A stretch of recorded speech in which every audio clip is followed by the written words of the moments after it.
I didn't say a word when those pompous suits from the Willowbrook Estates HOA handed me that eviction notice. My hands were already shaking, not from fear, but from the cold, simmering rage that had been building inside me for months. I just slid the ancient, yellowed 1923 water rights deed across the polished mahogany table and watched as their dream of 35 pristine McMahon instantly turned into a watery graveyard. They thought they could steal my grandfather's farm while I was deployed in Afghanistan. These bureaucratic buffoons built their perfect little suburban paradise on stolen land, complete with golf cart Karens patrolling in their tennis outfits. What they didn't know was that I'm an Army Corps engineer. That little earth dam on my property had been waiting 45 years for someone stupid enough to build downstream. The audacity was truly something to behold until the spillway gates opened and their luxury development got its first taste of a natural flood. This was going to be so satisfying. Let me introduce you to Jaxson Miller. That's me. 34 years old, Army Corps of Engineers, and the third-generation owner of 47 acres of prime Texas land just outside Austin. My grandfather, who we all called Pop Pop, bought this property back in 1955 when Austin was still a sleepy college town, and barbecue joints outnumbered tech companies by about 1,000 to 1. Pop Pop was the kind of man who believed in taking care of the land and the people on it. In 1978, he built a small earth dam on our property. Nothing fancy, just good engineering designed to collect rainwater for the cattle and help out our downstream neighbors during dry spells. The Army Corps of Engineers even helped him with the design. Pop Pop always said that someday the back 40 acres would be worth something special, but for now, it was just beautiful rolling hills where we ran cattle and I learned to hunt. Then came my 2 tours in Afghanistan, where I specialized in water management and infrastructure. Turns out, building wells and managing water flow in a war zone teaches you a thing or two about how precious clean water really is and how quickly people will fight over it. While I was on my second deployment, Pop Pop passed away. The property went into a trust managed by my well-meaning but overwhelmed sister, Lydia, who lives in California and knows about as much about Texas land law as I know about surfing. She hired a local property management company called Lone Star Land Services to handle the taxes and upkeep. The property taxes got paid automatically, but here's the thing, Lydia never actually looked at the tax assessment. Big mistake. Enter our villain, Margo Theron, 52 years old, president of the Willowbrook Estates HOA, and the kind of woman who drives a white BMW X7 and treats tennis outfits like business attire. Margo's got that particular brand of passive-aggressive sweetness that Southern women perfect around age 45. You know, the kind where they'll smile while they're stabbing you in the back and somehow make it sound like they're doing you a favor. Margo's married to City Councilman Rick Thorne, which should tell you everything you need to know about how she gets things done. She's got a reputation for neighborhood beautification initiatives, which is fancy talk for forcing out anyone who doesn't fit her vision of suburban perfection. The smell of her expensive perfume can't quite mask the stench of cigarette smoke and entitlement that follows her around like a cloud. I came home from deployment in August 2023, ready to finally spend some real time on Pop Pop's land. I drove down that familiar gravel road, past the old oak tree where I'd carved my initials as a kid, expecting to see the same rolling pastures and that little earth dam sparkling in the Texas sun. Instead, I found construction crews, concrete trucks, and survey stakes scattered across my back 40 like some kind of suburban invasion. The crunch of gravel under my boots felt different somehow, angrier. I could taste the dust in my own rising fury as I marched up to the construction foreman. "Sorry, buddy," he said, not looking sorry at all. "We got permits and everything. This is Willowbrook Estates property now." I called the police. Officer Martinez showed up and explained with obvious discomfort that the HOA had filed an adverse possession claim while I was overseas. Apparently, when nobody's actively using land for a certain period, and if you can prove you've been improving it, you can sometimes claim ownership. It's an old law designed to prevent land from sitting empty forever, but it's become a favorite tool of developers and HOAs looking to expand their empire. That's when Margo appeared, riding up in her little golf cart like some kind of suburban warlord. Her voice had that syrupy sweetness that immediately made me want to check my wallet. "Your family abandoned this land, honey," she said, smiling like she was doing me a favor. "We're just putting it to good use for the community." But here's what really got my blood boiling. I discovered that her construction crews had diverted the small creek that feeds Pop Pop's dam. The water level was dropping every single day and with it, 45 years of careful water management that had helped our neighbors through droughts, floods, and everything in between. As I stood there watching the water level drop, Margo's parting shot echoed in my ears. "You should have stayed closer to home, soldier boy." That's when I knew this wasn't just about land. It was war. I hired the first attorney I could find. Big mistake. This guy quoted me $85,000 just to challenge the zoning change. Turns out while I was serving my country, Margo's husband, Rick, had pushed through an emergency zoning modification. My family's land went from agricultural pre-validation to residential development zone faster than you can say conflict of interest. But here's where my Army Corps training came in handy. While that overpriced lawyer was shuffling papers and billing hours, I was digging through the county records like I was hunting for IEDs. And just like in Afghanistan, the devil was in the details. I found Pop's original 1978 dam construction permits, and they were beautiful. See, Pop didn't just build that dam himself. He worked directly with the Army Corps of Engineers for flood control and watershed management. That meant federal jurisdiction. And here's your first knowledge nugget: any dam built with federal guidance creates federal jurisdiction that local HOAs can't override, period. The metallic taste of adrenaline hit my tongue as I realized what I'd found. This wasn't just a property dispute anymore. It was a federal case. But wait, it gets better. While I was photocopying permits at the courthouse, I stumbled across a 1923 water rights deed buried in the old records. My great-grandfather had purchased senior water rights to the entire Willow Creek watershed. These rights were older than the city, older than the county's municipal water system, older than every single one of those McMahon sitting on my land. They weren't just stealing my property, they were stealing my water. Meanwhile, Margo was busy playing the victim. She organized an emergency HOA meeting about the dangerous dam structure, complete with a local news crew she'd obviously tipped off in advance. I watched her on the evening news, standing in front of her perfectly manicured lawn, talking about children's safety and neighborhood security. "We're just concerned about our children's safety," she said, dabbing at her eyes with a tissue. The funny thing about local news is they love a good story, but they're not always great with follow-up research. If they'd bothered to check, they would have found that my dam had passed its most recent safety inspection with flying colors. But Margo wasn't done. She posted on the Nextdoor app, you know, that digital neighborhood watch where HOA presidents go to flex their petty authority. Her post warned about aggressive property disputes and unstable individuals in the area. She never mentioned my name, but she didn't have to. In a community that small, everyone knew exactly who she was talking about. The smell of diesel exhaust mixed with cedar pollen hung heavy in the August air as I stood on my front porch each evening watching their construction crews work double shifts. They were racing to finish those houses before I could get any kind of legal injunction. Every night I counted new foundation pours. Every night the water level in Pop's dam dropped another inch. That's when I called my old Army buddy Tyson Mills, who now works for the EPA Enforcement Division. 20 minutes on the phone with Tyson taught me more about environmental law than 3 hours with that expensive attorney. "Jaxson," Tyson said, "if they're diverting a natural waterway without federal permits, that's a Clean Water Act violation. And if your dam has federal jurisdiction..." He didn't need to finish the sentence. I started documenting everything.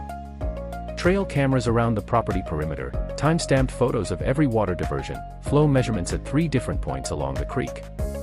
My sister Lydia called from California, begging me to just take the money and walk away. But this wasn't about money anymore. It was about the crunch of gravel under construction boots that had no business being on my land.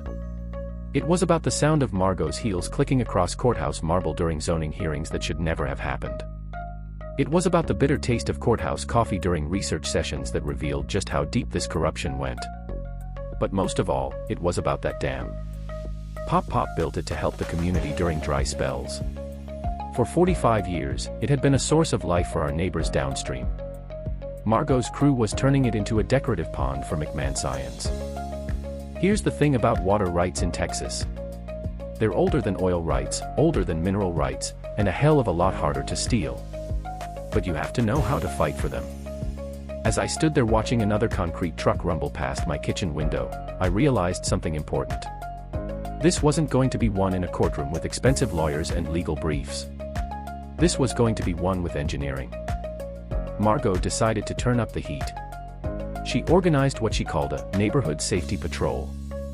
3 HOA board members in matching polo shirts who parked at my property entrance like some kind of suburban checkpoint. They photographed every visitor, wrote down license plates, and filed reports with the sheriff about suspicious activity. The harassment campaign was textbook intimidation. Loud music complaints when I ran my radio during farm work. Unsightful structures, citations for my perfectly functional farmhouse that had been standing since 1962. Environmental hazards, reports about my septic system that had passed inspection just 6 months earlier. But the real kick in the teeth came when Rick used his city council position to order a wellness check on me through veteran services. Apparently, I was a troubled veteran who might be struggling with readjustment issues. The social worker who showed up was apologetic but thorough. She had to check boxes on her clipboard while Margo watched from her golf cart like she was supervising a military inspection. That's when the coordinated bureaucratic assault began. Building inspector, fire marshal, health department, and animal control all showed up on the same day like some kind of regulatory SWAT team. Each one found minor violations requiring expensive corrections. The building inspector, who happened to be a drinking buddy of Rick's, declared that my front porch needed $8,000 in foundation work. I recognized the squeeze play immediately. It's the same tactic they use in war zones to pressure local officials, overwhelm them with bureaucracy until they give up and cooperate. But two can play that game. While they were drowning me in paperwork, I was making some phone calls of my own. Tyson Mills at the EPA was very interested to learn that Margo's HOA had never filed the required wetlands assessment before redirecting Willow Creek. Turns out any development that redirects natural waterways requires federal environmental clearance, even on private property. And the fines for violations start at $50,000 per day. The smell of fresh concrete curing in the summer heat reminded me every morning that I was running out of time. But my research was paying off in ways Margo never expected. I discovered that their entire development had been built in what the Army Corps classified as a 100-year floodplain. Insurance companies had initially refused coverage until the HOA provided a flood mitigation plan. Their solution: permanently divert Willow Creek away from the new homes and let it flood my property instead. Here's your second knowledge nugget: insurance fraud in development projects often carries criminal penalties, not just civil ones. When developers lie about flood risks to get coverage, that's federal mail fraud. The deeper I dug, the more I realized this wasn't Margo's first rodeo. Her previous HOA in Houston had paid a $2.3 million EPA fine for an identical creek diversion scheme. She'd left town just ahead of the federal prosecutors and set up shop here in Austin, looking for new victims. Meanwhile, Margo was spreading rumors about my mental health and violent tendencies. She hired a private investigator to dig up dirt on my military service and organized a petition demanding the city condemn my property as a public nuisance. "We have children playing in these neighborhoods," she told the local paper. "We can't have unstable individuals threatening our safety." But while she was busy playing the victim, I was building alliances. I connected with other HOA victims through online forums and discovered a pattern. Margo's HOA had absorbed 6 smaller properties through similar tactics over the past 3 years. Each time, the story was the same: pressure, harassment, bureaucratic warfare, and mysterious zoning changes that always seemed to benefit Rick's construction company. I partnered with my elderly neighbor, Mrs. Lee, whose family garden had withered since the creek diversion. I met Miguel Santo, whose family farm had been rezoned out of existence by Rick Thorne 2 years earlier. These weren't isolated incidents. They were part of a systematic land grab that had been going on for years. The vibration of heavy machinery through my farmhouse floorboards became a daily reminder of what I was fighting for. Every morning, I watched concrete trucks rumble past my kitchen window. Every evening, I documented the water theft that was slowly killing Pop's Dam. But I was also preparing. I installed water flow meters at the dam outlet and creek diversion points. I calculated the exact volume of water being stolen, 1,200 gallons per day, worth $47,000 annually in agricultural water rights. The gritty texture of sand between my fingers as I tested creek bed sediment told the story better than any lawyer could. This wasn't just theft. It was environmental destruction on a massive scale. And then I got the certified letter. the city was planning to seize my property through eminent domain for public safety. The hearing was scheduled in just 2 weeks. Margo's quote in the paper made her strategy crystal clear: sometimes you have to protect the community from itself. But as I stood at my bedroom window that night watching storm clouds gather on the horizon, I realized something important. Those weren't just rain clouds building up. They were opportunity. Margo went nuclear. Rick fast-tracked an eminent domain hearing scheduled for just 2 weeks out.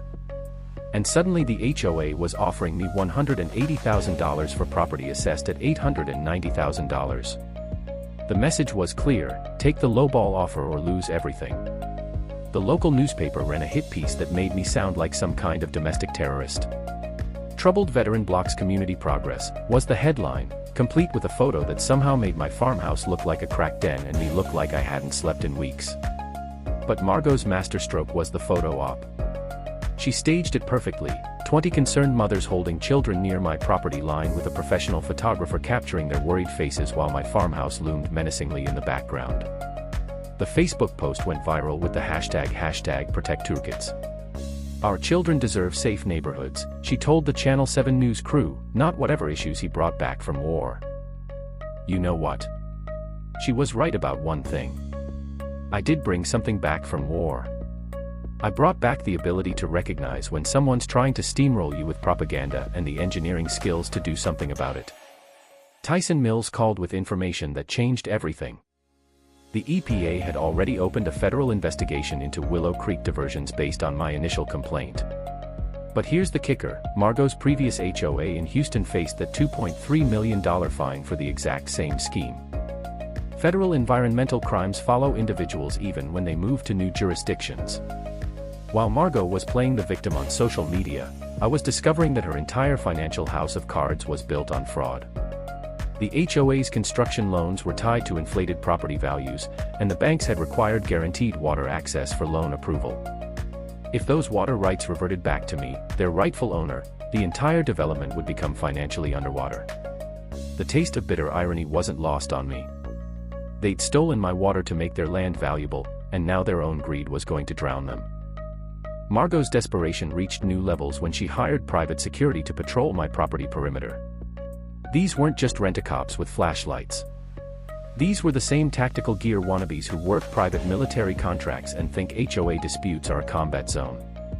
My trail cameras caught them red-handed trying to sabotage the spillway gates, a move that would have caused a catastrophic, uncontrolled breach. Their desperation had just given me a federal felony charge to add to my case file.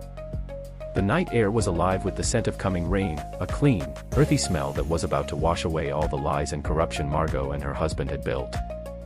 But as I stood at my bedroom window that night watching storm clouds gather on the horizon, I realized something important. Those weren't just rain clouds building up. They were opportunity. Margo went nuclear.